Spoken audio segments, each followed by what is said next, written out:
Kumshukuru Mungu kwa mema na baraka alizotujalia katika familia, afya, imani, elimu, ndoa, uchumi.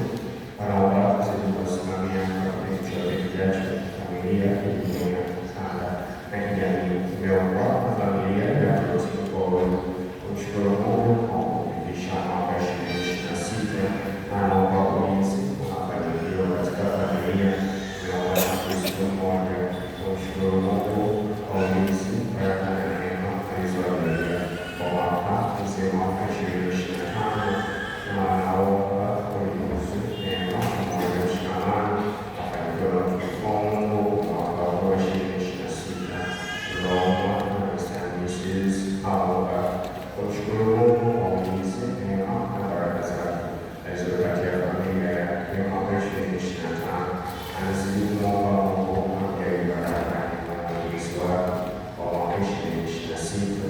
Tunaomba na Kristo mmoja. Kumshukuru Mungu kwa ushindi wa kesi yako na kwa umri wa kutumishiwa vitu vyao vyote vilivyoibiwa tarehe 15 mwezi wa 5 2021. Tunaomba na familia yake hapo Mtiboi. Kumshukuru Mungu kwa kuponya maradhi iliyokuwa inamsumbua kwa Kristo mmoja. Kumshukuru Mungu kwa mtoto wao Jumapili kufikia siku yake ya kuzaliwa akiwa na afya njema. Anazidi kumwomba Mungu amwimarishe katika imani, katika masomo yake, anaokoa na wazazi wake. Jumuiya ya Mtakatifu Francis Xavier anamshukuru Mungu kwa baraka mwaka 2025 na familia zao zote. Anaomba neema ya Yesu Mungu kwa maombezi ya Mama Bikira Maria awalinde na kuongoza mwaka 2026 na upate mwaka wa baraka, upendo na mafanikio zaidi. Familia ya Makwaya wanamshukuru Mungu kwa kumaliza mwaka salama na wanamwomba Mungu azidi kuwalinda na kuwaongoza kwa mwaka 2026. Kumshukuru Mungu kwa kumaliza mwaka salama na anaomba Mungu amjalie aweze kupata kazi na kuweza kuikuza familia yake. Tunaomba na kama familia. Kumshukuru Mungu kwa kuongoza vyema kwa mwaka 2025. Anaomba ulinzi na baraka za Mungu kwa mwaka 2026. Ukawe mwaka wa kumpenda Mungu, kumpenda na mtumikia Bwana na Kristo mmoja. Kumshukuru Mungu kwa neema na baraka alizojalia familia yao kwa mwaka 2025. Anazidi kuomba ulinzi wa Mungu katika hatua za kupiga kidoa na kiumbe. Tumeomba na Selesta Asijeleki. Kumshukuru Mungu kwa neema na baraka alizojalia kwa mwaka 2025 na anaomba azidi kujalia baraka zake kwa mwaka 2026 ili aweze kuwa na mafanikio katika masomo yake. Tumeomba na Kristo mmoja. Kumshukuru Mungu kwa ajili ya kumwezesha kutimiza mwaka mwingine. Tunaomba azidi kujalia afya njema na amani. Tumeomba na kubeba neema. Kumshukuru Mungu kwa ajili ya wazazi wake Selesta na Robertson na naomba Mungu kwa ajili ya afya njema, awalinde, awabariki na kuwajalia mafanikio katika kazi zao. Tumeomba na mtoto wao. Kumshukuru Mungu kwa mema yote aliyotendea mwaka 2025, maombezi ya Mama Bikira Maria na baraka za Mungu kwa mwaka 2026. Tumeomba na Kristo mmoja. Kumshukuru Mungu kwa zawadi ya familia, kwa maombezi ya Mama Bikira Maria na ulinzi wa Mungu katika familia na ajili yake ya mwili na roho, na anakulia watoto wake katika masomo yao, ili Roho Mtakatifu aweze kufungua fahamu zao na waweze kuishi inayompendeza Mungu. Tumeomba na mama yao familia yake Joe inamshukuru Mungu kwa kuwezesha kufanikisha ndoa ya vijana wao Patrick na Veronica. Kwa maombezi ya Mama Bikira Maria na iongozi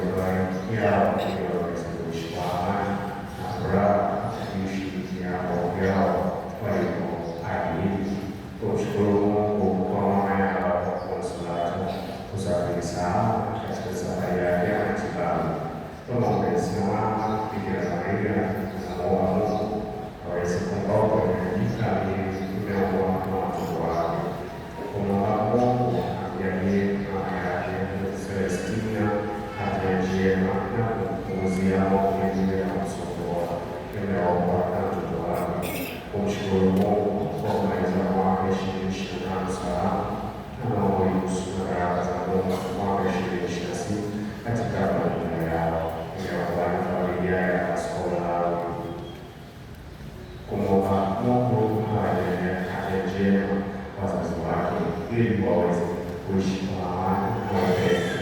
Tumewaona Kristo mmoja unaoonekana kwa parokia ya Mtakatifu Bonaventura kwa mwezi ya Mama Bikira Maria, Mungu awajalie imani na tumaini na mapendo ili waweze kusimamia na kulitumikia kanisa lake. Namshukuru Mungu kwa wote aliyotutolea kwa sala zao katika kipindi cha kuongoza mama yao na kwa zawadi ya uhai wake hadi mauti wake ulipokuta tarehe 3 mwezi wa 2023. Tunaomba Mungu azidi kuwabariki kwa matoleo yao yanayowapa familia ya Watulikoi, kumwomba Mungu awajalie familia ya wazazi wake amani pamoja na maelewano na kuruhusu wale wote wanaotaka kuharibu familia hiyo inayowapa Kristo mmoja, kumwomba Mungu kufanikisha mipango yao yote waliojiwekea kwa mwaka huu 2026. Baraka za Mungu zikawe juu yao kwa mwaka mzima unaowaka mistari misezi hapo kwa mwezi Mtakatifu Yosefu anamwomba Mungu na waongozi polisi katika ndoa yao inaowaka mistari misezi yote Ngowe. Maombezi ya Mama Bikira Maria, afya ya wagonjwa, wanamwomba Mungu amjalie baba yao afya njema na kuponya maradhi yanayosumbua. Tunaomba na familia ya Kuma kumwombea marehemu Ebeli Njila, Mungu ampe pumziko la amani, na pia waliombea familia yake, Mungu aendelee kuwapa faraja na amani. Tunaomba nawawata kanda Mtakatifu Yohane wa Damascus kumwombea marehemu Elias Melchiori Waitika, Mungu amsamehe dhambi zake na kumjalia pumziko la milele.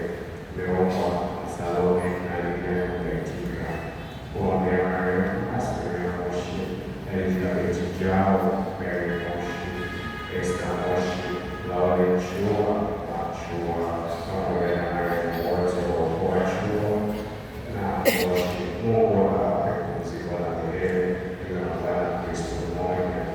Kuombea marehemu Juliana Joseph Yalo, Salisia Cosmas Sekaseka, Michael Kazibaya, Priska Menka Kazibaya na Benedita Joseph Yalo. Mungu awajalie pumziko la milele peponi. Kuombea marehemu wote wasio na waombezi. Mungu awajalie pumziko la milele tunaomba Kristo mmoja. Kumwombea marehemu Emelita Ulikimoni, Mungu amjalie pumziko la milele tunaomba na waliomzika. Kumwombea marehemu Grace Gabriel pumziko la milele peponi tunaomba na waliomzika. Kumwombea marehemu Emmanuel Chawarinde pumziko la milele peponi tunaomba na waliomzika. Kumwombea marehemu Pasi Isaya Zangawenga pumziko la milele tunaomba na waliomzika. Kumwombea marehemu Bernard Melchiori Waitika, Mungu amjalie pumziko la milele tunaomba na waliomzika. Kumwombea marehemu Christian Chaula, Mungu amjalie pumziko la amani tunaomba. Na Theophilo Chaula, kuombea marehemu Justin Tundi na Elena Tundi, Mungu awape pumziko la amani tunaomba. Na Stella Tundi, kumwombea marehemu Scholastica Omala, pumziko la amani tunaomba. Rafiki zake kuombea pumziko la milele ya Emmanuel Makwaya, Wakuseleka Makwaya na Bibi Roda Lambo, tunaomba na watoto wake. Kuombea marehemu William Chaula, Concheta Chaula, Estela Chaula na Elisha Chaula. Mungu awajalie pumziko la milele tunaomba. Familia Chaula kuombea marehemu wote wa ukoo wa Jesu Marala, Mungu awasamehe dhambi zao na wajalie pumziko la milele tunaomba na Kristo mmoja. Kuombea marehemu Dennis Chua na Lucy Joseph Maoki, Mungu awasamehe makosa yao na awape pumziko la amani tunaomba. Familia Chua kuombea marehemu Charles Joseph Maoni, Monica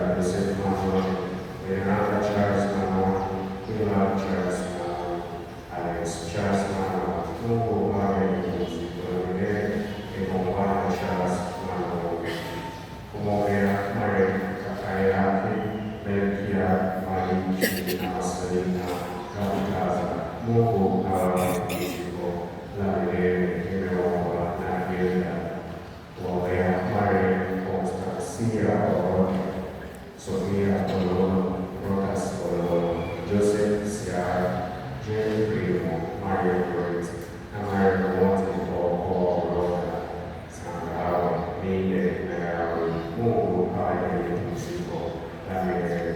Nimeomba na familia ya Damasco Yawe.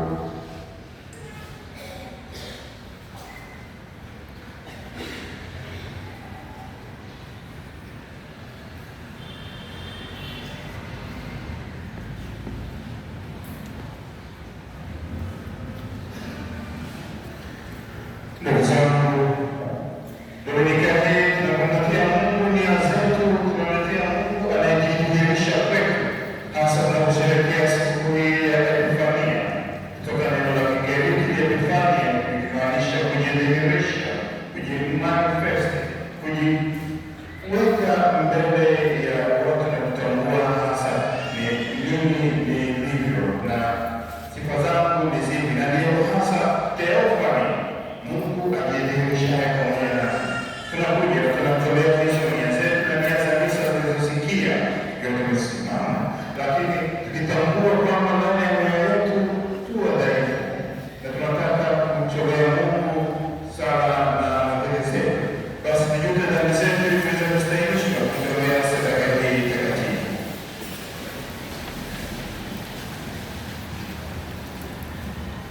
Namwangalia Mungu Mwenyezi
kitabu cha nabii Isaya.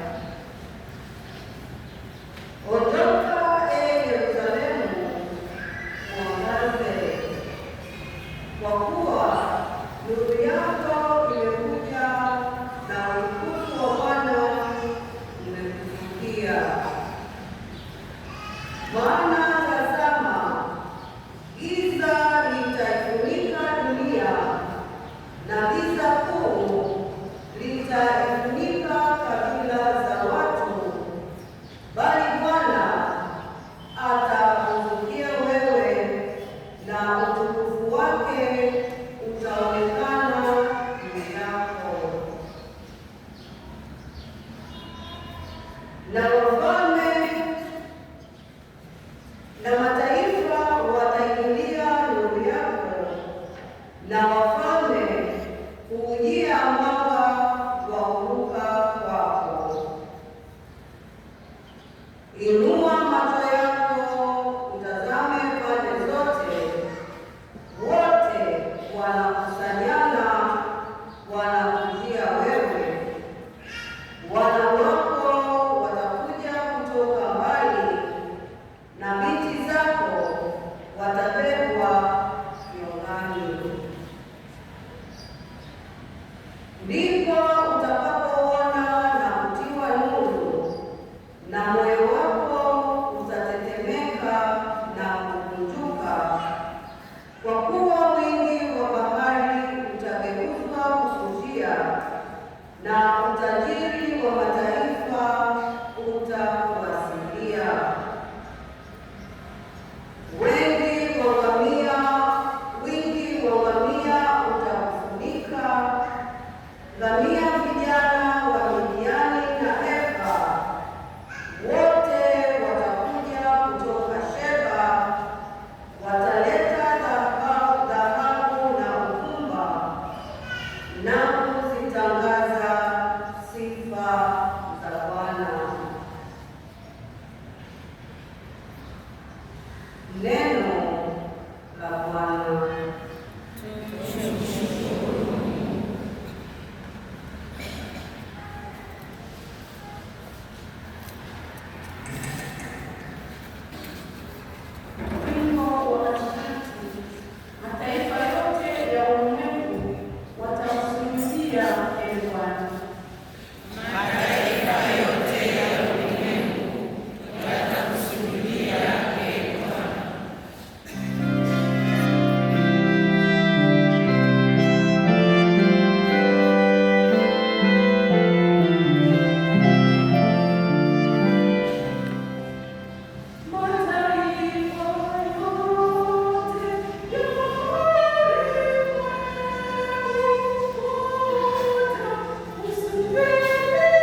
kwa neema ya Mungu iliyopewa kwa ajili yenu, ya kwamba kwa kufunuliwa nalijulishwa siri hiyo.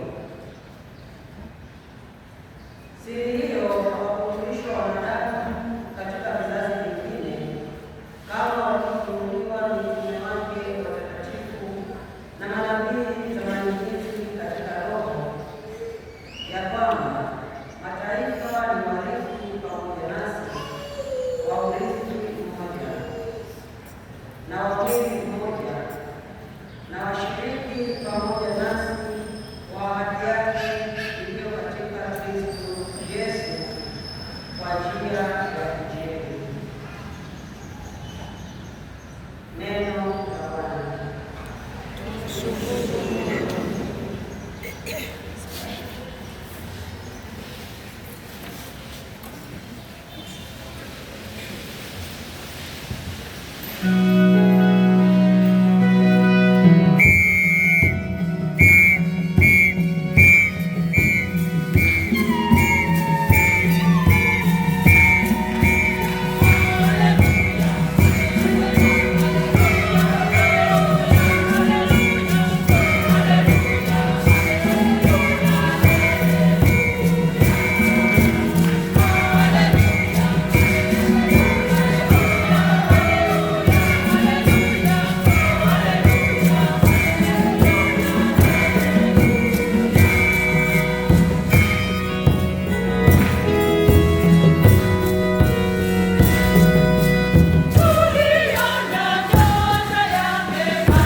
Yesu alipozaliwa katika Bethlehemu ya Wayahudi zamani za mfalme Herode, tazama, mamajusi wa mashariki walifika Yerusalemu wakisema, yuko wapi yeye aliyezaliwa mfalme wa Wayahudi?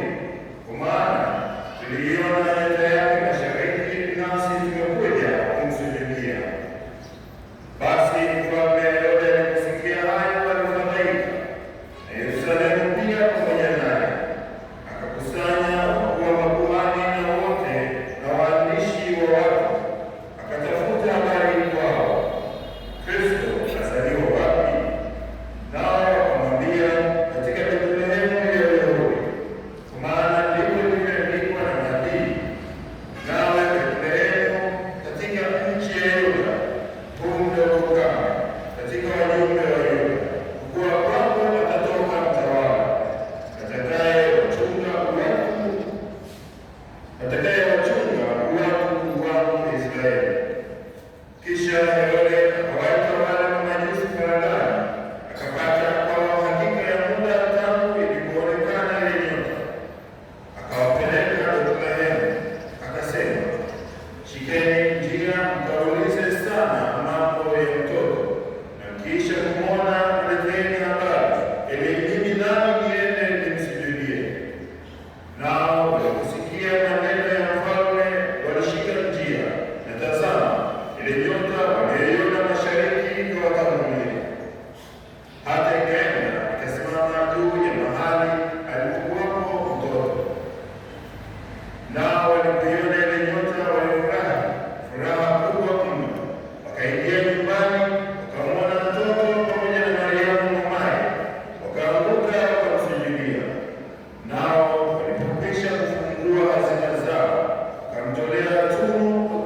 na tunapojaribu kuelewa huu ujumbe au utume tunaofundishwa na nabii Isaya, tunakumbushwa kwamba tunaweza ndani ya Kristo, na Mtume Paulo anapokumbusha wana wa Efeso kwamba kwa ajili yetu neema imetolewa, neema isiyo na kipimo ambayo tunaweza kuipokea, ambayo tunaweza kustahilishwa, neema inayotufunulia mpaka siri za mbinguni, inajulisha siri ya upendo wa Mungu unaodhihirika kupitia mwanaye Mungu pamoja nasi, Emanueli. Upendo, sherehe hizi za Epifania tunaposherehekea, tunasherehekea anajidhihirisha kupitia hawa majusi mapagani kutoka mbali kabisa, na hasa zaidi akitudhihirisha kwamba Mungu hachagui ni wapi tumetoka, ni nini hali yetu, lakini lile tumaini la Petro la kumtazama na kutaka kumuona tu la tosha. Hawa wanajibu kwa muda mrefu wamezichunguza nyota za mbinguni na kutafakari juu ya kila tukio linalotokea na namna ambavyo anga limesema nao, na wameona taarifa kubwa zaidi katika maisha yao kwa kulichunguza anga. Mfalme wa ulimwengu amezaliwa, na wameifuata ile nyota mpaka inawapeleka Yerusalemu, na wametazama na kwa furaha wanaingia Yerusalemu. Kama sisi mara nyingi tunaye furaha, tunashangilia Mungu anapotuelekeza katika maono yake, naona tunaelewa, tunataka kutekeleza, na baada ya kuwa chache tunataka kujisifia zaidi, tunataka kupokea hekima ya kwetu zaidi kuliko ile ya kimungu. Tunasahau ambacho Paulo anawaonya Waefeso kwamba hayo yote tumejulishwa na Mungu na kubaki ndani yake, tunaweza kuyashikilia, tunaweza kujivunia hizo siri za uzao wa Mungu, wazao wa Mungu. Tunapogeuka kuwa naye akili mmoja, mwili mmoja na falme mmoja pamoja naye. Tunajisahau. Majusi wanapofika Yerusalemu wanaacha kutazama juu, wanatazama jumba la Herode, na hapo wanapotea, wanasahau hasa zaidi nini kinachoendelea. Wanaanza kutafuta mwana anayezaliwa mfalme wa kidunia, na wanauliza ndani ya nyumba ya mfalme, na mfalme anaangalia ni nani kati ya wake zangu ni mjamzito aliyejifungua, haoni, na anasema basi ni nini hichi kinachotokea? Wakati mwingine tunaweza kuomba ushauri, tunatafuta neema za kimungu, lakini kwa namna ambayo sio sahihi, sio inayofaa, na tukaishia pamoja na pesa nguvu nyingi, lakini tukaishia tu kuona matokeo, tukaishia tu kuona hizo neema zikifika kwetu, kwa sababu kwa wakati mmoja kwa fulani tu basi tumetoka nje ya mstari. Wapendwa, lazima tuendeleze kuweka vichwa vyetu juu, kutazama mbingu, kutazama Mungu aliyekuwa nyota na taa yetu katika msalaba, aliye juu nyota na taa yetu katika sakramenti tunazoalikwa na makanisa kuzishiriki kila siku. Tunapaswa kuinua vichwa vyetu siku zote, kumtazama bila kuchoka Mungu anayejidhihirisha katika maisha yangu kupitia wenzangu wa ndoa, kupitia mke wangu, kupitia mume wangu. Ile nyota inayojidhihirika kwangu wakati mwingine inaweza ikawaka sana au kidogo, kupitia watoto wangu, vijana na mabinti zangu, kupitia hasa zaidi jirani zangu. Nitazame pasi kuchoka ile nia ya Mungu inayodhihirika kutoka kwao. Binadamu inaweza kuwatazama wao kama wajumbe wa Mungu katika maisha yangu na si vikwazo. Ndio nasema kwa jirani kwa kuliambia mtaani kwetu ili watoto wajue kwamba ni mkorofi yao. Kwa sababu kila tukiamka mimi nawe lazima tuzozane. Wakati mwingine ndio nasema basi ngoja ninyamaze kimya.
kama hizi, na shetani wakati mwingine anaweza kujibadilisha na akaja kwa namna ambayo tunaweza kuona ni njema, ni ya furaha, na mwisho ikatunyima ile mwisho mkamilifu wa nia zetu, kwa sababu baada ya kutenda tu wema, baada ya kutenda wema, matunda yake tunayawasilisha kwa njia ya majivuno.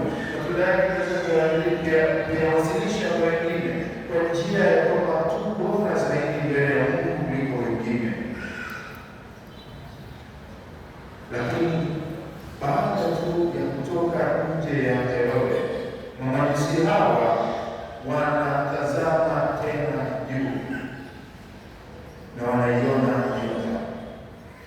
Petro alitufundisha haijalishi mara ngapi tunaingia kwa Herode, tunaona nafasi bado ya kutazama juu, kutazama hizo nyota ambazo Kristo anatupatia katika maisha yetu ya kila siku, ili yeye ajidhihirishe kupitia kwazo, kupitia wale wanaoomba msaada, wale tunaoomba msaada, wale tunaoombea na wanaoomba watuombee, wale tuliopewa na Mungu kuishi nao, kuwafundisha, kuwashauri, kuwapa tumaini na kuwafariji, wale ambao tumepewa kama sehemu ya maisha yetu, hasa tukirudi katika sakramenti ya ndoa, wale ambao tumepewa kuidhihirisha nyota hiyo kwa njia ya huruma, msamaha, kuombeana mema, kutimiza wajibu wetu katika jumuiya ndogondogo tunazopewa kama nyota zetu, kuhudhuria jumuiya, kutimiza wajibu zetu, kutoa zaka, michango tunayohitajika kwa ajili ya kanisa na kwa ajili ya jamii yetu ili iweze kukua, lakini hasa zaidi katika kushikilia huo mwendo tunaotaka kutekeleza. Hayo yote katika kushayatambua, yasiwe ni tukio la kutokea na kuisha, bali tukio linalodumu. Tutoke mashariki tuje Bethlehemu na tumuone mtoto huyo ndani ya nyumba, tukimsujudia na kumtolea hizo zawadi zetu.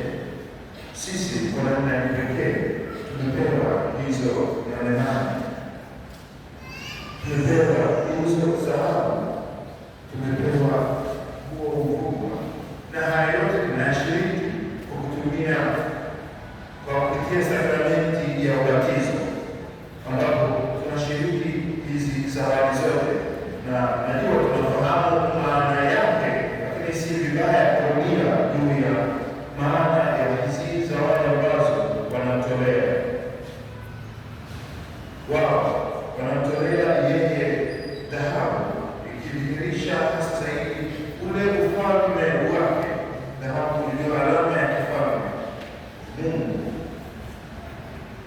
lakini hasa zaidi wanamtolea pia ile uvumba ambayo kwa lugha yetu ya kawaida tunaweza tukasema ubani, ambao ulikuwa ni kazi ya kuhani kuchukua ubani na kuchanganya na zawadi na sala za watu zimfikie Mungu. Kumbe wanatambulisha si mfalme tu, lakini mfalme ambaye pia ni kuhani, anayeunganisha watu na Mungu, anayetolea sadaka za watu, anayebeba zile dhambi za watu na kuzifikisha kwa Mungu. Na hiyo sisi katika ubatizo tunapokea hayo majukumu ya kuhani, lakini pia kama wafalme. Lakini manemane ambayo ni manukato yanayoweza kutumika au yanatumika hasa wakati ule kwa ajili ya kumwandaa maiti anapolazwa kaburini, ambayo kwa namna ya kipekee wanataka kutufundisha au kutufunulia juu ya sadaka yake. Msifu Yesu Kristo. Si kufa kwake, bali sadaka yake na kujitoa kwa ajili yetu, sadaka inayotoa manukato na si sadaka ya kutupwa kwa ajili ya kujikufa. Nini inatoa, lakini kifo chake kinatambulishwa na manukato yanayo kifo kinacholeta mema na sicho kinacholeta huzuni, kifo kinacholeta tumaini na si kukatisha tamaa, kifo cha utukufu. Nao wanamsujudia, na baada ya hapo unarudi kwa njia nyingine, hawarudi tena kwa Herode.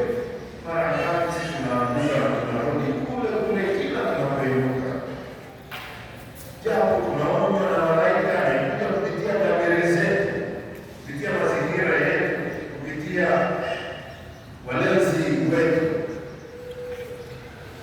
kupitia wenzangu wa ndoa, kupitia mwenyekiti wa jumuiya, viongozi wa jumuiya, kupitia viongozi wa kanisa, mara ngapi tunaonywa, lakini tunarudi njia ile ile, tukakutana tena na Yakobo.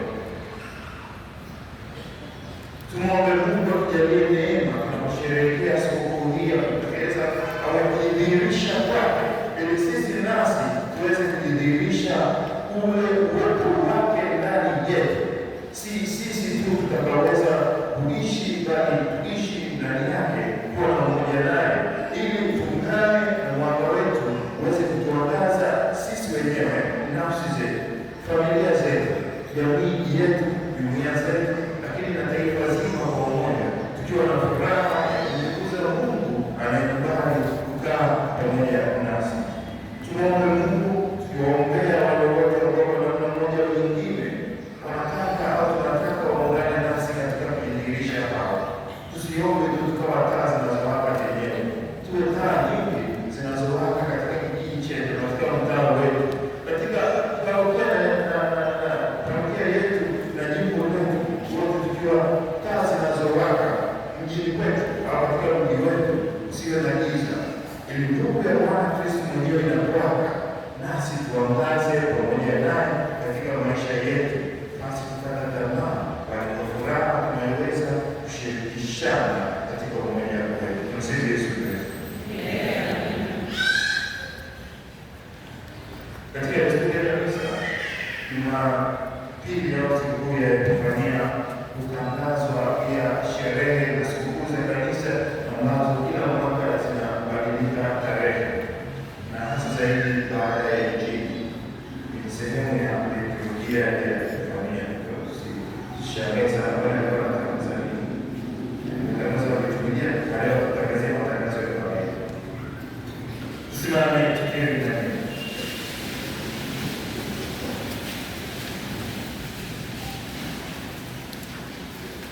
Nasadiki kwa Mungu mmoja.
Ndugu, tupeleke sasa maombi yetu mbele ya Mungu ambaye alijifunua kwa mataifa kwa njia ya mwana wake Kristo Bwana.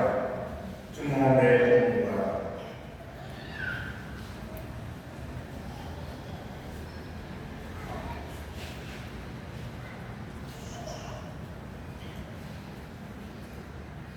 Kanisa letu ndio mwanga unaoangaza dunia yote, kwa kushuhudia kwamba wewe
Mungu wa milele, tunakuomba